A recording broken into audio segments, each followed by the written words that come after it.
Epilogue. I drove my car and Joey drove his rental, but we pulled up moments apart.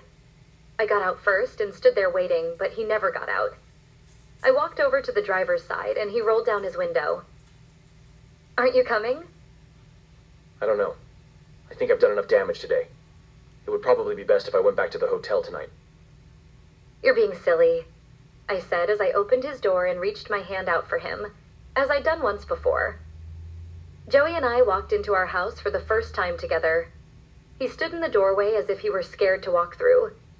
He noticed the framed soccer photo and pulled it off the wall, setting it into the cardboard box that was sitting by the door.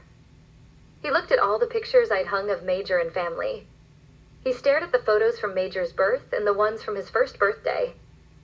He looked intently at all the pictures of Pop and Major, and I thought I saw the faintest hint of a smile. I love what you've done with the place. When I first walked through with Mrs. Judy, it was just an empty house with bare walls, and now it feels so much like home. He said, still looking around. I called my mom to let her know that I was home and asked her to bring Major. I texted Hannah, giving her the shortened version of what happened after she left, and asked her to come over too. Hannah got there first, and she walked in carrying 2 pizzas. I wasn't even hungry until I smelled it and realized I hadn't eaten anything all day. She placed the boxes down on the table and gave Joey a big hug. "Welcome home, brother-in-law," Thank you, Hannah. Joey said and sat at the table. "Do you still like pizza?" I asked hesitantly and held up the box, shaking it. Come on. What American doesn't like pizza? We sat for a while in the living room while Hannah bombarded Joey with questions. It all felt pretty normal until headlights flashed through the windows. "Looks like Mama's here," Hannah announced as she got up to go to the door. Haley, I'm going to go now. You know your mom isn't comfortable when I'm around. He said, digging in his pockets for his keys. "Sit down, right motherfucking now, Josiah Leland Hunter." When my mom walked in, she set Major's bag down and walked straight up to Joey. They had a stare off for seconds before he rose. "I'm so glad you're home, Joe. I feel terrible for how I treated you in the past. I know now that you're the only man for my baby, and I can only hope that you can find it in your heart to forgive me. I am sorry."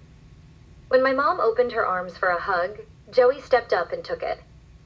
For the first time in almost 2 years, I saw him smile again. Thank you, Miss Howard. He said after they separated. "Just call me Deb or Mom." My heart was so full it felt like it could explode. When Hannah opened the door, Major ran straight into my arms. I shifted him to face Joey, and he pointed at him with his little finger. "Major, do you know who this is?" I asked as I pointed at Joey too. Major reached out for him and Joey took him, hugging him tightly. Without hesitation, he said, "That's Dada." I gasped because I didn't even know that my son knew that word. As soon as he said it, Joey's tears fell.